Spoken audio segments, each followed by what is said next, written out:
Hi and welcome to Let's Talk About It. I'm your host, Frances Oti, and with me in the studio today is Apostle Favor Chidozie. Yes. You're welcome, sir. Thank you very much, Frances. You've seen the videos going online, right? Okay, I saw a little bit of the clips, of the video. I saw some men on, in their regalia, in their cassock.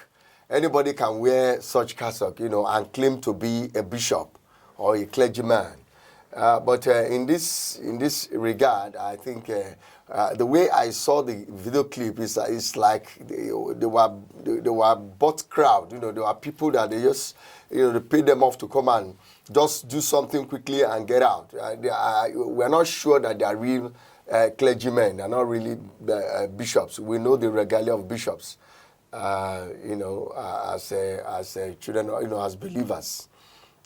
So the way I saw those clips, I'm not sure. I think I can also agree with you because we also went out on the streets to discuss with Nigerians, and you could hear many people say that those attires are actually attires that they wear in church. Yes. They are not attires that they wear to just go out, them. They can be hired. Yeah. So if you are actually a practicing bishop or a practicing, you would know that those attires are actually used in the church during the sacramentals and all of that. They're not things that you actually just wear out to. So it brings me to wonder, if the APC is so confident in their Muslim ticket, why pull this kind of show?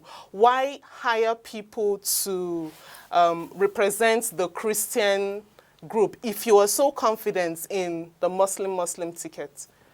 Well, in Nigerian politics, it's always the case. You see, when our Muslim brothers want to contest in Nigeria, they go to churches, they go to big. I remember when the last time Buhari wanted to contest, he went to Redeem. And he went to Redeem, he went to plead with Adeboye, and they prayed for him, and so it has become a phenomenon. Anytime the Muslim people want to, they want to play their politics, they go to the church because they know that, in Nigeria we have largely Christians and Muslims, and there's no how you can do without one of these or any of these two. So you must carry them along. So they know that they need the Christians so that the Christians can vote for them too. So why didn't they go for the Muslim Christian ticket? Well, I don't know. I don't. To me, I think there are some cabals that must have told Tinubu to choose Muslim. They was telling us that it happened. It played during the time of MK Abiola when he chose a Muslim man. I think that's Tofa from Kano State, and but they should know that it's a very long time now. You can't compare that time to now. Things are changing on a daily basis, and you see, I want our people in this part of the world, especially in Nigeria, to play a little less about religion. Religion is a thing that it was introduced by man. Man introduced religion. So we have to be very careful. If we want to really build up our nation as a country, we have to be very careful about the way we go about religion. Religion, is a very delicate issue in every nation. There are countries of the world that advance. They don't lay too much emphasis on religion, like in Canada. Can you believe that in Canada we have about 30% of Muslims in Canada? And yet you don't know. They don't make noise about it. They don't cause trouble. But in this part of the world, every little thing you see people take to the streets because a lot of our clergymen are not teaching their followers the proper doctrine, the normal thing. There is no religion in the world that encourage violence or unnecessary killing. The way it takes toll in this part of the world is very, very wrong. Very little thing you see they begin to kill people, in that area, especially in Nigeria, is very, very wrong. You see, I'm using this opportunity, this medium, to plead to the youth, to play advanced, let's play advanced politics this time around. Don't be carried away. Don't let anybody brainwash you, bamboozle you, telling you about anything about religion now or ethnicity. You are from this side, you are from that side. The common enemy we have in this country today is poverty, and we need to fight it. You see, it's a game that is being played by our politicians. They impoverish the people. And they keep on telling us about religion. They are using it to brainwash us, especially the youth. So I want the youth of this country to rise up this time around. At least a lot of us youth are educated and we know what is happening now. So we should play less of religion and ethnicity and move forward. That's the only way we can move this country forward, by putting these things aside. These two draconians. Let's keep them aside and move forward as a nation, especially the youth. The youth are the strength of this country, and the battle will soon be handed over to them. So before they collect the baton from the elderly ones, they must look at what causes the problem, the failure of the elderly ones they met in the front, so that they will not repeat the same thing. Our youth should, grow up. It is time for us to move forward, to grow up as a nation, not laying emphasis too much on religion all the time. Realistically speaking, right, I think it would be, would I say, difficult to separate religion from politics, right? Okay, in this Buhari's administration, right, we witnessed a young girl that was being murdered because she spoke against a religion, right? And the presidency didn't really say much about that. The body language, the issue wasn't addressed properly. So that actually puts a certain kind of fear in people. If in an administration where the president is Muslim and the vice president is Christian, this kind of thing happens, what will be our, what will happen when we have Muslims in power? But let me tell you, I don't think it will be very, very visible to have two Muslims in power in Nigeria, in a country, unless they don't want Nigeria to be in existence. In a country of about 200 million people, you want to bring people from the same religion. And you know that Nigeria is multifaceted religion. We practice a lot of religion in Nigeria. It's not only Christian and Muslims. We have the atheists, we have a lot of people, they practice whatever they practice, you understand? So in a nation as big as Nigeria, you don't come and load two particular religion onto people, and you want people to follow it, and you want to get a very good result. But the APC has already done that. Well, let's see how it's going to play for them. And it looks like they are desperately trying to retain this power that they already have. But there's no how they can retain power without, because the Muslims are not even more than. You see, let me tell you where this problem is coming from. Some of our politicians go to the Arab world. I have to say this. Let me divulge this. It's a secret now.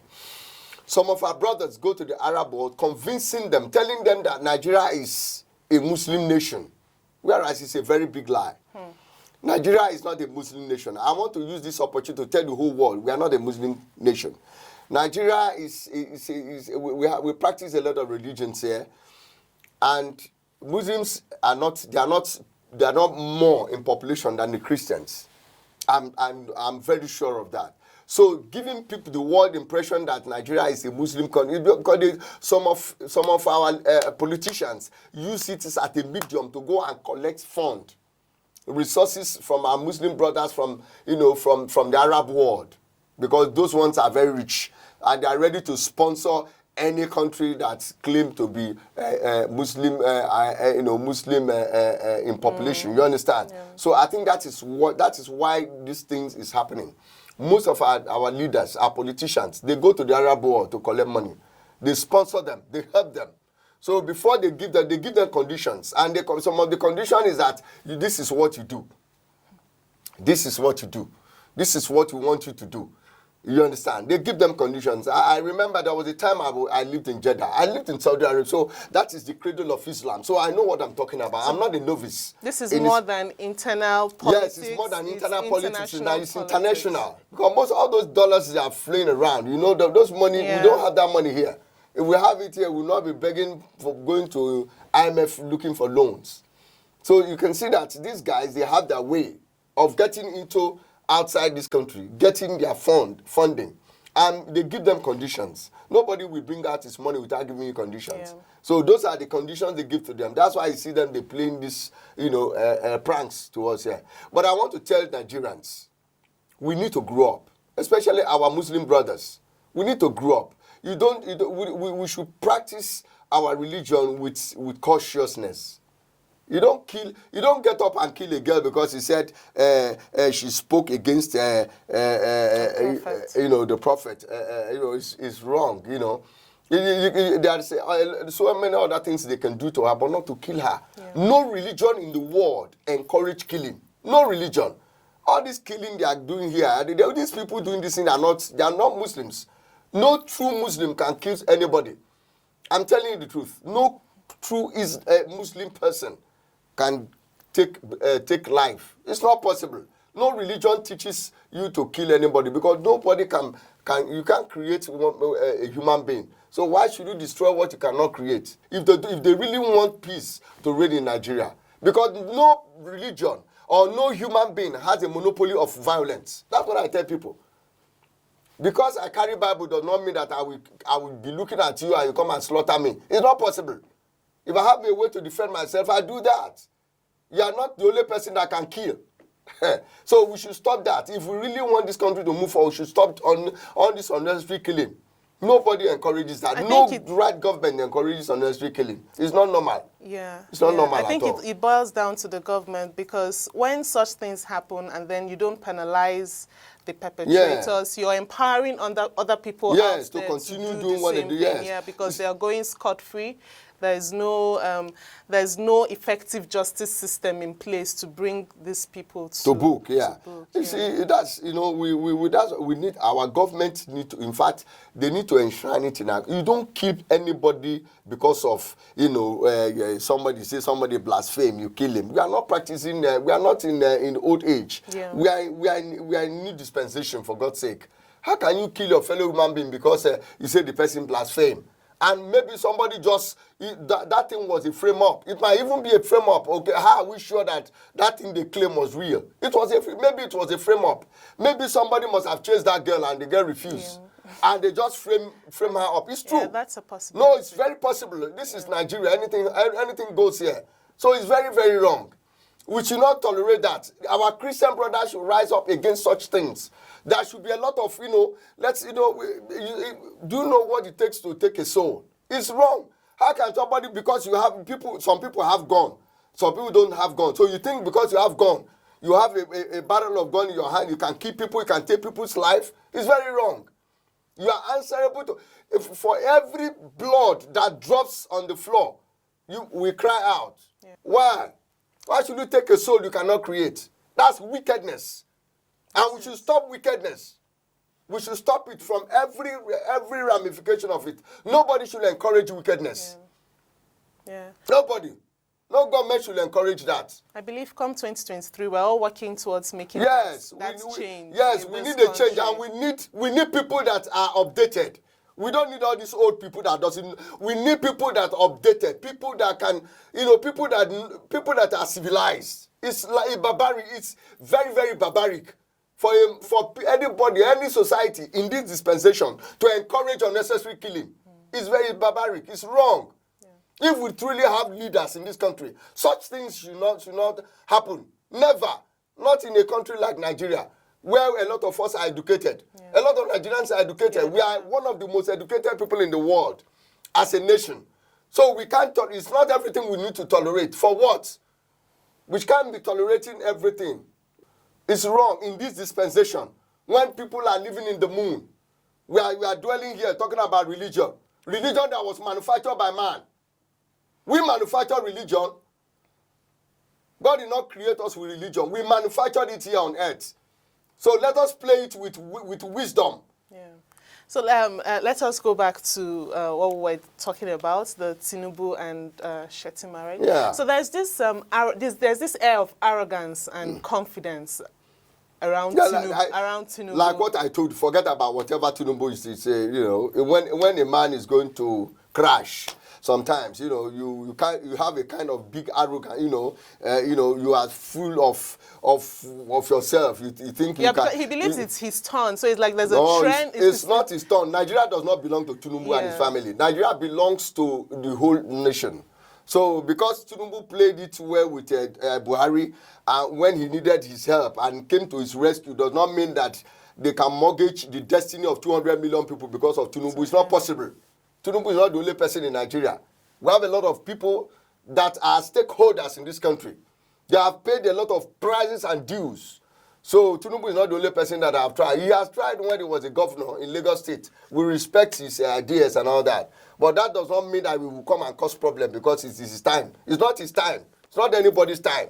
If let him go and slug it out 2023, then we know if it's his time or not. But it should not create problem. Nobody should create problem because of leadership in Nigeria anymore. We can't tolerate it anymore. It is high time we put a stop to so many things. Somebody will just come and feel that Nigeria belongs to him. For what? Nigeria does not belong to any individual. This country is bigger than anybody. And that's how it should be. Nobody should come and lord himself over us in any way, in any form. Let that stop. We should if Tinubu want to rule, if he want to rule 2023, if the whole Nigeria agree that he should rule, no problem. But if they don't agree, it's not I don't think Nigerians are it's not a do or die affair. Yeah. So you should know that Nigeria does not belong to him and his family. That is it. This nation is bigger than anybody. I actually hope that Nigerians will be able to really fight against yes, injustice. To me, it's an injustice. You don't lord yourself over Nigerians. It's not possible. You have played your game. You are a politician. You can't, because of your own personal interests as a politician, you want to mortgage the destiny of my children. It's not possible. No, I can't take that. Yeah, but would it be surprising to discover that there are still some Christians that actually support him? Because they are hungry. Any reasonable child of God that supports what is going on, Muslim ticket, it's not that the person is a hungry fool. He's a hungry person. I'm sorry to say that it's true. It's hunger. Because when the society is impoverished, people dance to any kind of music. Yeah, exactly. Because if in your real right thinking, you can't sell your faith. It's not possible. Why are they killing people in the north? Is it not because of their faith? So other people too want to defend their own faith. So your own faith is not bigger than my own. So you defend your own faith, I defend my own faith. So but when you say we should rise above religion, you said we should rise above. Yeah, we should. So then that means the Muslim ticket shouldn't be an issue if you want us to you rise have to be an issue in a country. It's supposed to be an issue in a country like Nigeria, as big as Nigeria, and practice different types of religion. If it's only Muslim, if Nigeria is a Muslim country now, nobody will raise eyebrow. But Nigeria is not a Muslim country. Forget about what they do. Some of our leaders go there and because they want to collect money from the Arab world, they go and tell lies. We are not Muslim country. Never. No country fight a religious war and survive it. That's one thing I want to tell Nigerians. It's a very dangerous thing. So we should stop this religious thing and move this country forward. If we really want this country to move forward, we should forget about this too much religious you must be this, you must be that. We must, especially from our northern brothers, if you people really want this country to move forward, everybody loves his religion. But this country is bigger than anybody. We should respect our nation and not spoil it. Some old men that's supposed to put things together, they are still playing backyard religion.